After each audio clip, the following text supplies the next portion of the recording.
మీ business ఏదైనా మీ ఊర్లో promotion చేయాలంటే అది సుమన్ టీవీతోనే సాధ్యం. ఇప్పుడే సంప్రదించండి. వేములవాడ ప్రజలందరికీ నమస్కారము. రాజరాజేశ్వర టెంపుల్ ఈవో మాట్లాడుతున్నాను. ఈరోజు సాక్షిలో మనకి ఒక క్యాప్షన్ ప్రచురమైంది. ఆ క్యాప్షన్ పేరు ఏంటంటే 2 లక్షలకి టెంపుల్లలో జాబ్స్ ఇప్పిస్తున్నాము అని ప్రచారమైంది. ఆ వర్డింగ్స్ కూడా నేను చక్కగా చదువుతాను, తెలుగులో ఉన్నాయి. అవి ఏంది అంటే 2 లక్షలు ఇస్తే గుడిలో కొలువు అని మనకి దినపత్రికలో రావడం జరిగింది. సో దాని మీద మనకి ఎంక్వైరీ చేసుకుంటే ఇది మనకి ఎండోమెంట్ మినిస్టర్ మేడం దగ్గర కూడా వెళ్ళింది. ఆ మినిస్టర్ దగ్గర నుంచి మనకి కమిషనర్ సార్ దగ్గర కూడా వచ్చింది. ఎండోమెంట్ కమిషనర్ సార్ కూడా నాకు పంపించడం జరిగింది. దీంతో పాటు 2 ఆడియోస్ కూడా రిలీజ్ అయినాయి. హలో అన్నకి బాలాలున్నా నీ పేపర్లు పట్టుకొని వస్తావా? లడ్ కౌంటర్ ఉన్నది 2 అట పెడతావా? రెడ్ కౌంటర్ కౌంటర్ కాదు, లడ్డు తయారు ఓకే అన్న, నేను చెప్తావు అత్త. నువ్వు ఆ పేపర్లు తీసుకుని వస్తే ఇప్పుడు నేను కర్నూలు పోతున్నా అప్లై చేయడానికి. లాస్ట్ నువ్వే గుర్తుకొచ్చింది నాకు. అన్నా 2:20 బాగానే చెప్తున్నారు మరి. అదే మరి చేస్తా అంటే లేదంటే అప్పుడు వాళ్ళు చెప్పింది నేను చెప్పిన. నేను ఫోన్ చేస్తా, ఒక్క నిమిషం మరి ఫోన్ చెప్తా, అడుగుతా.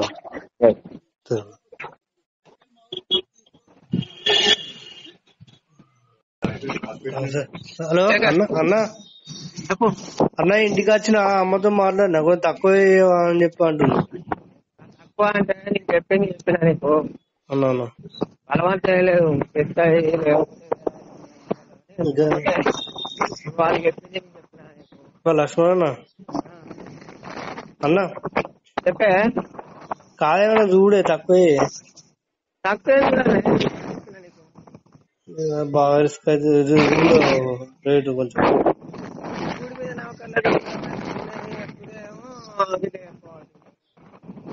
శానిటేషన్ కా శానిటైజర్ నల్ల పెట్టామంటే శానిటైజర్ నల్ల పెడదా, అన్నా లడ్డు నల్ల పెట్టామంటే లడ్డు నల్ల పెడతా.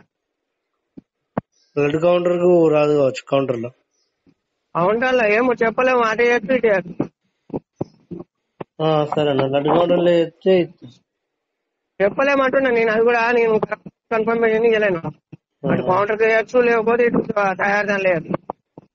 2 2.2 అటెండ్ చేయొచ్చు. 2 లక్షలు కౌంటర్ లో కౌంటర్ కౌంటర్ అని నేను చెప్పలేను తమ్మి. అటెండ్ చేయొచ్చు, ఇటర్న్ చేయొచ్చు అంటున్నా నేను. అది ముచ్చట. సరే నేను చేస్తే మళ్ళా మరి. సరే నువ్వు ఏదో కన్ఫర్మ్ చేసుకో, కరెక్ట్ ఫోన్ చేద్దాం. నేను తప్పసరి పట్టి ఫోన్ చేసి అన్న తప్ప అంటే నేను మాట్లాడాలి. సరే అన్న, సరే ఓకే, నువ్వు కరెక్ట్ డిసైడ్ చేసుకుని నాకు ఫోన్ చేయి. సరే అన్న. 2 ఆడియోస్ కూడా రిలీజ్ అయినాయి. ఆ ఆడియోస్ మేము విన్న తర్వాత మా ఎంక్వైరీ మా కింద ఎవరైతే మా ఎంప్లాయీస్ ఉన్నారో వాళ్ళకి వినిపిస్తే వాళ్ళు టక్కున ఒక జవాబు చెప్పారు. మేడం ఈయన మన దగ్గర ఎవరైతే అవుట్సోర్సింగ్ ఏజెన్సీస్ ఉంటారో వాళ్ళ దగ్గర ఈయన పనిచేస్తారు మేడం, ఈయన పేరు లక్ష్మీనారాయణ, సూపర్వైజింగ్ అన్నారు. సో దీని మీద మేము ఎంక్వైరీ చేస్తే తేలింది ఏంటంటే 1 ఫెలో ఈజ్ దేర్, ఆయన పేరు లక్ష్మీనారాయణ. ఈయన ప్రీవియస్గా మన దగ్గర 8 ఏజెన్సీ అవుట్సోర్సింగ్ మీద పనిచేసేవాళ్ళు. వాళ్ళ దగ్గర 3 ఏజెన్సీస్ దగ్గర ఈయన పనిచేసేవాళ్ళు. ఫస్ట్దేమో ప్రాణాయం ఏజెన్సీ, సెకండ్ ఏమో శివబాలాజీ అండ్ థర్డ్ ఏమో సాన్వి. సో వాళ్ళు కూడా మంత్లీ 4,000 రూపీస్ ఆయనకి ఇచ్చేవాళ్ళు. ఆయన 3 ఏజెన్సీ దగ్గర 12,000 తీసుకునేవాళ్ళు. సో ఈయన ఏం చేశాడు అని అంటే, ఈ audio is correct, it is not a fake audio, it's a correct audio.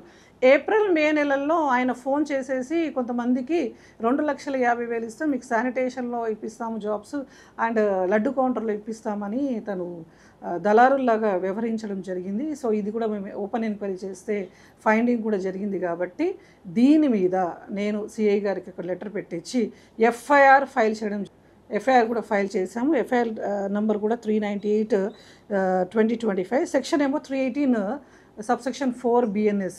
So దానికి మన కమిషనర్ సార్ కూడా 2 ఆఫీసర్స్ పంపించారు. ఇక్కడ మన ఎవరంటే రామకృష్ణరావు సార్ ఆర్జేసీ గారు అండ్ వెంకటేష్ డీసీ సార్ కూడా పంపించడం జరిగింది. వాళ్ళిద్దరు రావడం జరిగింది. 8 ఏజెన్సీ MDస్తో కూడా మాట్లాడడం జరిగింది సార్ స్పెషల్గా. అందరితో మాట్లాడితే ఈ 3 ఏజెన్సీస్ వాళ్ళు చెప్పారు ఏమని అని అంటే, ఈ లక్ష్మీనారాయణ మా దగ్గరే సూపర్వైజింగ్ ఆఫీసర్గా పనిచేస్తున్నాము, మంత్లీ 4,000 తీసుకుంటున్నారు వాళ్ళు చెప్పడం జరిగింది. సో దాని మీద అవి కూడా ఎంక్వైరీగా వాళ్ళు రాసుకోవడం జరిగింది. మళ్ళీ ఇప్పుడు మన దగ్గర పనిచేసే శానిటేషన్ ఉండొచ్చు, హౌస్ కీపింగ్ ఉండొచ్చు, లౌడ్ కౌంటర్లో ఉండొచ్చు, మన గోశాలలో ఉండొచ్చు, ఎక్కడైనా నిత్యానందంలో పనిచేసే వాళ్ళ దగ్గర ప్రతి దగ్గర ముగ్గురు ఎంప్లాయీస్ని పిలిపించుకొని మీరు ఎక్కడ పని చేస్తున్నారు, మీకు ఎవరు అపాయింట్ చేశారు అని చెప్తే వాళ్ళందరూ చెప్పడం జరిగింది. వాళ్ళ స్టేట్మెంట్స్ కూడా రికార్డ్ చేసి ఈసారి వాళ్ళు కూడా ఎంక్వైరీ రిపోర్ట్ తీసుకోవడం జరిగింది. నేను ఒకటే చెప్తున్నాను, యాజ్ ఎ ఈఓ రాజరాజేశ్వర టెంపుల్గా నేను చెప్తున్నాను, ఇలాంటి మళ్ళీ గనుక ఇక్కడ కనుక ఐడెంటిఫై అయితే, ఇప్పుడు నేను సెక్షన్స్ పెట్టాను 4 సెక్షన్స్, ఇక ముందు 6 లేకుంటే 8 సెక్షన్స్ పెడతాను. దయచేసి ఇలాంటి దళారుల వ్యవస్థ మా టెంపుల్లో పని చేయకూడదు, చేయరు కూడా. సో ఇక ముందు కూడా ఇలాంటివి వస్తే చర్యలు కంపల్సరీ తీసుకుంటాం. ఇప్పుడు కూడా ఎఫ్ఐఆర్ ఫైల్ చేయించాం, వాళ్ళకి అరెస్ట్ కూడా చేయిస్తాం. Thank you. ఓకే మేడం, ఇప్పుడు జరిగిన దాని మీద సంబంధిత లక్ష్మీనారాయణ మీద కేసు పెట్టారా, లేకపోతే ఇందులో ఉద్యోగుల పాత్ర ఏమైందనే ఫర్దర్ ఇన్వెస్టిగేషన్ కూడా మీరు అడుగుతున్నారా పోలీసుని? సో మీరు చెప్పిన పాయింట్ కరెక్ట్ అండి. ఇందులో he is a supervising officer for the agencies. 8 ఏజెన్సీకి సూపర్వైజింగ్ ఆఫీసర్స్ ఆయన నెలకి 4,000 తీసుకుంటున్నాడు. సో ఇప్పుడు వరకు మా దగ్గర టోటల్ వ్యవస్థ చూస్తే ఈ 8 మంది ఏజెన్సీకి 254 మంది అవుట్సోర్సింగ్ ఎంప్లాయీస్ మా దగ్గర పనిచేస్తున్నారు.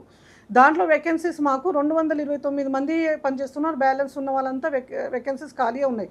నేను అనుకుంటాను అవి ఫిలప్ చేయడానికి వీడు ఈ లక్ష్మీనారాయణ అనే వాళ్ళు ఫోన్లో మాట్లాడుకొని ఉంటాడని. కానీ మా దగ్గర ఎలాంటి ఎంప్లాయీస్ దీంట్లో ఇన్వాల్వ్మెంట్ లేదు. నేను ఎంక్వైరీ చేసినంత దాంట్లో మాత్రం ఎలాంటిది మాత్రం మా వరకు ఇప్పటివరకు రాలేదు. ఓకే మేడం, మొత్తం మన దగ్గర అవుట్సోర్సింగ్ ఎంప్లాయీస్ ఎంతమంది ఉన్నారు? ఈ 8 సంస్థకి 254 ఉన్నారు. సో ఇంకో విషయం కూడా చెప్తాను మీ అందరికీ. ఏంది అని అంటే, ఈ వ్యవస్థ ఈ విధంగా నడుస్తుంది అని మన డిస్ట్రిక్ట్ కలెక్టర్ సార్ కూడా లాస్ట్ ఆల్ పాత ఏజెన్సీస్ కన్నీ క్యాన్సిల్ చేసి మే వరకు ఈ 8 ఏజెన్సీకి మే వరకే వాళ్ళకి అప్రూవల్ ఇచ్చి వాళ్ళకి క్యాన్సిల్ చేసి కొత్త ఏజెన్సీకి అపాయింట్ చేశారు. టెంపుల్కి ఎలైన్ ఏజెన్సీ అని కొత్త ఏజెన్సీ జూన్ నుంచి మన దగ్గర పనిచేస్తుంది. అన్ని ఆల్ డిపార్ట్మెంట్స్లో కూడా కొత్త ఏజెన్సీస్ సార్ ఇవ్వడం జరిగింది. ఎంపిక విధానం వాళ్ళే చేసి జస్ట్ మనకు లేదు రాంగ్ రండి, కాదు. ఎంపిక చేయాల్సిందంతా district collector sir after notification through the district employment officer. District employment officer through notification వేసి డిస్ట్రిక్ట్ కలెక్టర్ సార్ ఎంపిక చేయాలి. ఇదే రూలు, ఇదే యాక్ట్. నేనేమంటున్నా మేడం అంటే, తను దీని అడ్వాంటేజ్గా తీసుకొని కొంతమంది నిరుద్యోగుల ద్వారా అంటే ఎంప్లాయీస్తో టైఅప్ అయ్యిండేమో అనేది మా ఒక అభియోగం. ఇప్పటివరకు అయితే రాలేదండి. రాని దాన్ని పట్టుకొని మనము ఇచ్చేసి కూడా ఉండొచ్చు, మీ అభియోగం కాదని కాదు. అందుకోసం కమిషనర్ సార్ 2 ఆఫీసర్స్ కూడా పంపించడం జరిగింది. వాళ్ళంతా ఎంక్వైరీ కూడా చేస్తున్నారు.